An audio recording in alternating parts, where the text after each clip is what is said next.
Good afternoon, dear children. So here I hope that you all have watched the previous video and tried to understand what was being taught in that. In my previous video I have explained to you about the auxiliary verbs. Under the auxiliary verbs I had explained that we have the primary auxiliaries and the modals, right? Now here these auxiliary verbs are actually coming under your verbs, right? In your verbs are divided into the auxiliary verbs and the main verb. So at present we are not studying about the main verb. We are only studying about the auxiliary verbs. So here auxiliary verb is again divided into the primary verbs and the modals, right? So now at present I am going to explain you about the primary verbs under your auxiliary verbs. At present I am not going to explain about the modals, okay? So now under this, when I come under the primary auxiliaries, we have three important primary auxiliaries. The first one is the be form of the verb. Second is your have form of your auxiliary verb. Then the third is your do form of the auxiliary verb, right? So now here under your be form of your auxiliary verb, we have the words is, am, are, was, were. These are the limited words which come under your be form of the auxiliary verb, right children? Now here these verbs, this be form of the verbs, we utilize it in the sentences which gives us an important message that this sentence or this action was taken place in the present or past, right? That information we get from this sentence. So now under this we frame two types of sentences, okay? One you will be getting in the continuous form, okay?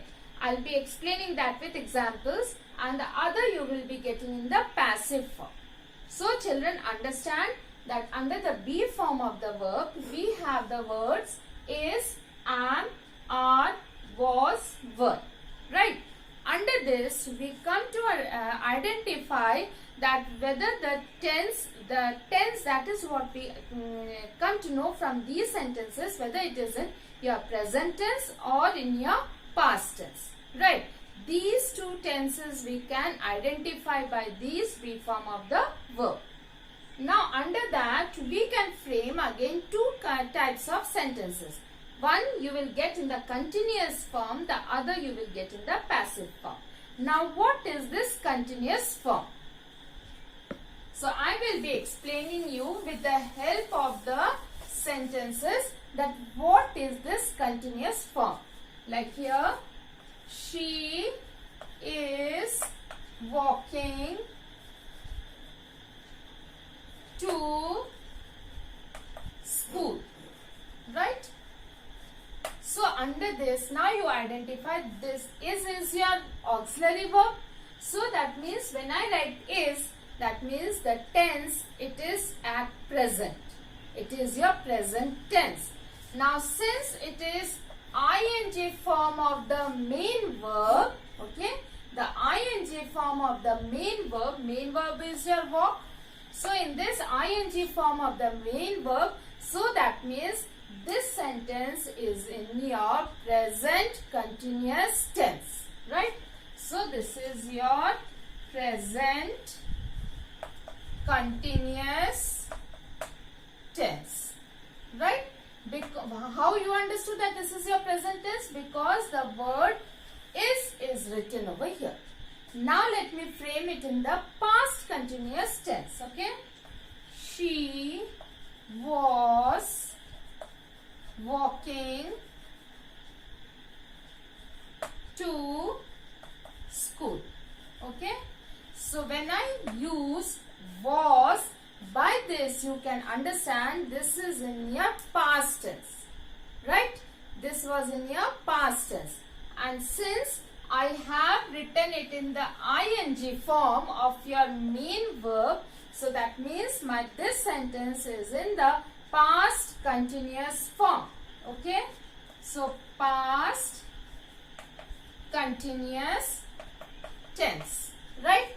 This is in the present continuous. Why present? Because is there. Why continuous? Because ing form of the main verb. This sentence is in the past continuous tense. Why past? Because I have the helping verb or the auxiliary verb as was, which is of past tense. And why continuous? Because I have the main verb in the ing form. So this is in the past continuous tense. Now when do I use this is and was? One more question you might ask. Is used when my subject is singular, right? My subject is she over here, that means singular. Same way, was is also used when my subject is again singular, right? So that means when my subject is singular, I can use is in the present tense, was in the past tense, right? So these two we got it. Okay. Now let us come to this are and were. When to use that? When my subject changes to plural, okay.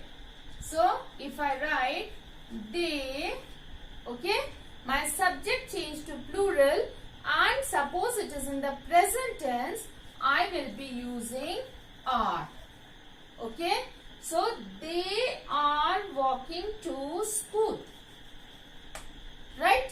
Now, are is used in the present plural because my subject is plural. So, I have used are in the present plural. And ing is there with the main verb. So, that means this is in the present continuous tense. But my subject is plural. That is the only difference. Okay? Same way, now here it was. I will be using here were. When do I use were? When my subject again changes to plural. So again, if my subject changes to plural and that too in the past tense, I will be using were as my auxiliary verb. And the main verb is walk. To that I added ing. So that means this is in my past continuous form. But my subject is plural. So now here are also you understood. Were also you understood. Now am is used when I am singular. Okay. So with I we will always be using am. So I am walking to school. So that means I am is in your present form. And that too only for I. Okay. That is in your present form. So that means here now we have understood these all the auxiliary verbs in terms of your continuous tense. Now let us come to the passive form. Okay. In the passive form, I use limited auxiliary verb. Okay. I will not use all the auxiliary verbs. I will be using the limited auxiliary and that I will be using here was. Okay. The basket was taken by her. So now here I have used was in the passive form. Passive, active and passive sentences you must have heard. In that the passive sentence I have framed the basket was taken by her. Okay. Same way I can use the word is also. So she is taught by me. Okay. I have used is in the passive form of the sentence. Okay. So that means under the be form of the verb, I can use these be form of the verbs in continuous tense, continuous sentences as well as in the passive sentences. Right. Now let us come to the next one. Now here the next we have under have form of the verb has, have and had. Right.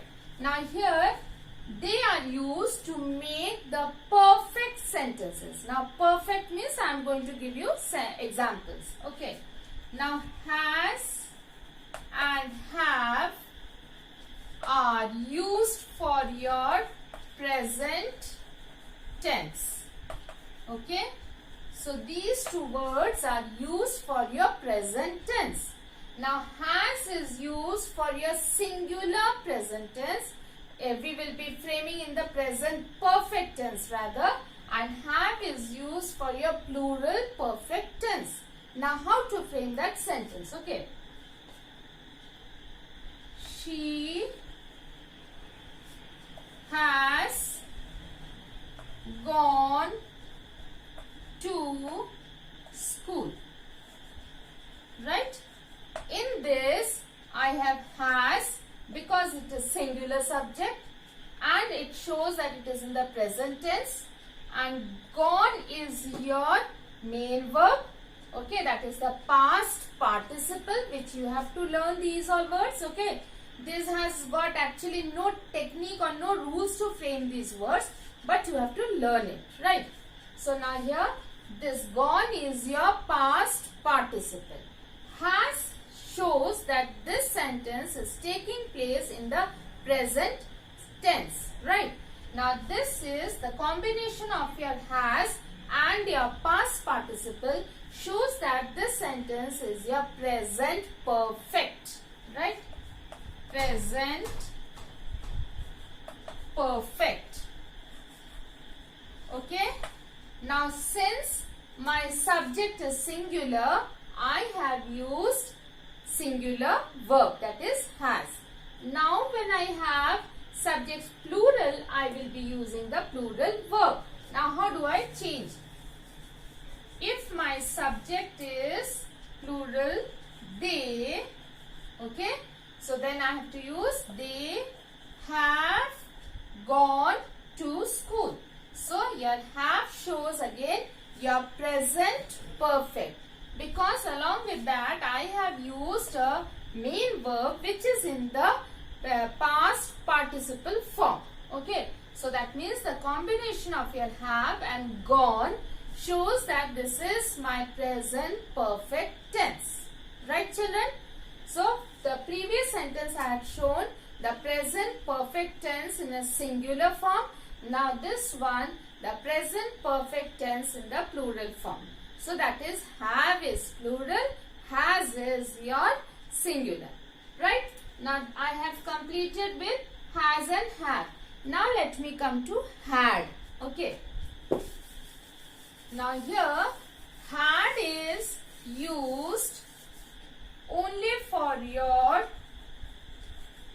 past tense, right? The word had shows the action has been taken in the past tense and it is in your past perfect, right? Now here how I will be framing.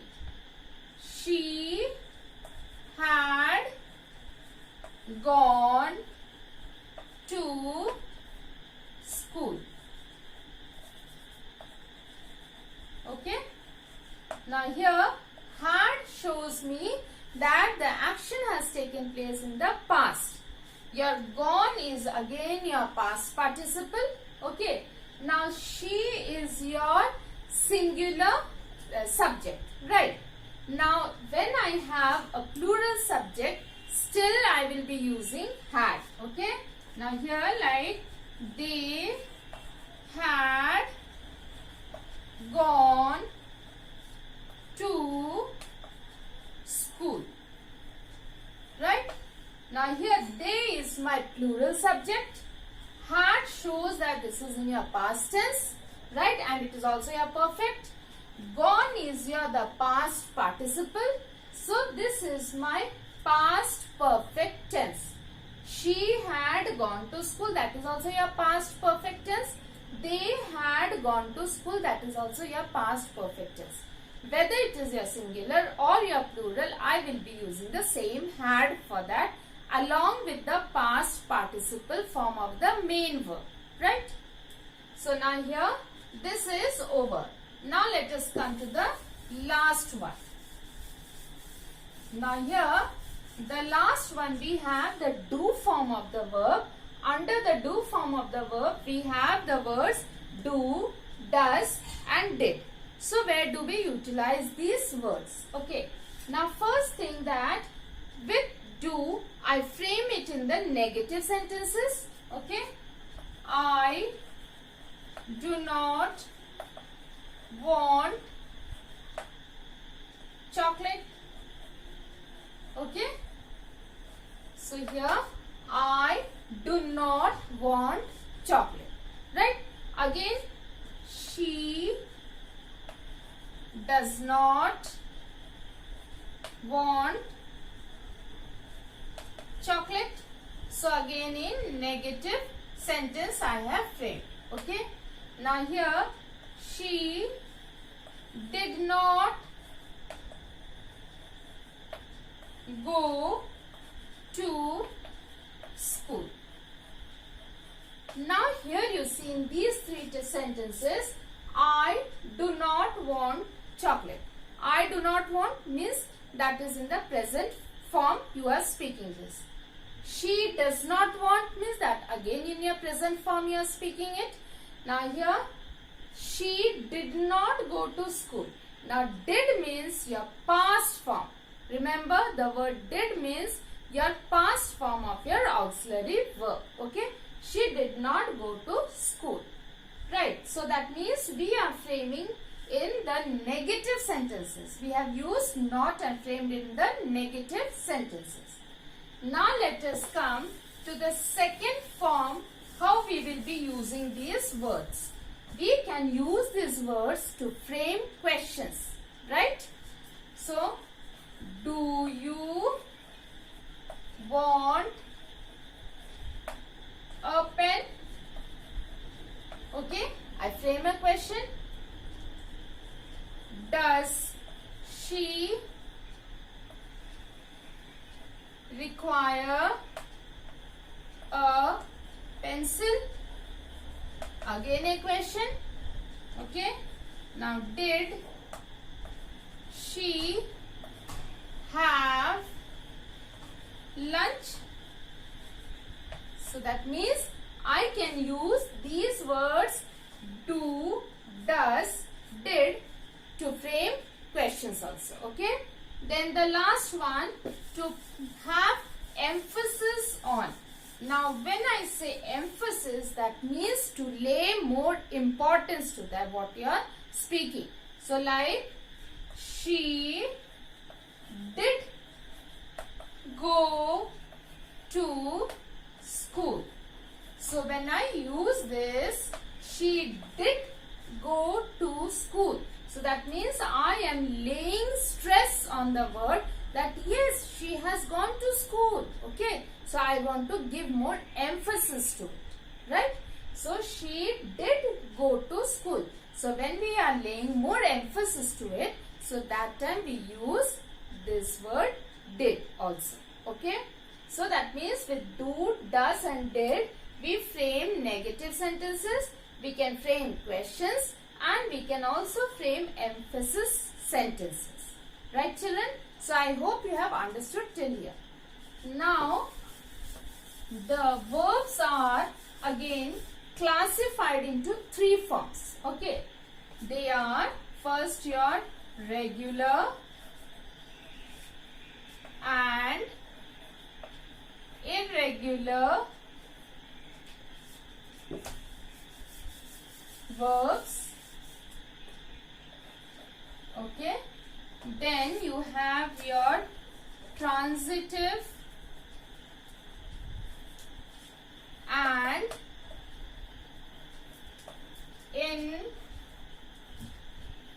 intransitive verb.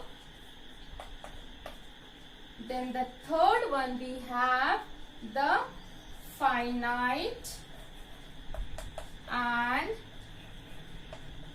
non-finite verbs. Right? So, verbs are classified. Now I am talking about only verbs. Okay? Verbs are classified into regular and irregular verbs, transitive and intransitive verbs, then finite and non-finite verbs. So today at present we are going through this regular and irregular verbs. We are not going through this transitive and intransitive or finite and non-finite. That we have done another chapters. Okay. So under this regular and irregular verbs, those are very easy. The only thing is that when we are transforming that into your past tense, we add ed. Right. Now suppose I have the word walk. Okay. Now if I want to make it into past tense, I add ed to it. So most of the words you will have ed, but there are many words which are not changed to ed and they change completely in word. Like if I write go, in past tense it becomes went. Okay. So that means I am not adding any ed to it. So it becomes went. So these type of verbs you are also getting, those come under your irregular verbs. Okay. Now in your book you have the base form of your verb. Then you have the next column as past tense. Okay. Then the third column you have as your past participle. Right? So like you have base form is your go, past tense is your went. Okay. Past participle is your gone. So these all children you have to learn, because these are there in your books. You have got no other option. There are no particular rules to change those words, but you have to learn it. Okay. So with this I complete my chapter on regular and irregular verbs. So please do learn it from your book about those base form of the verb, the past tense of the verb and the past participle of the verb. So I hope that you all have understood till here, and please go through the video carefully, as well go through your chapters carefully, and then you will able to understand. So thank you and have a wonderful day.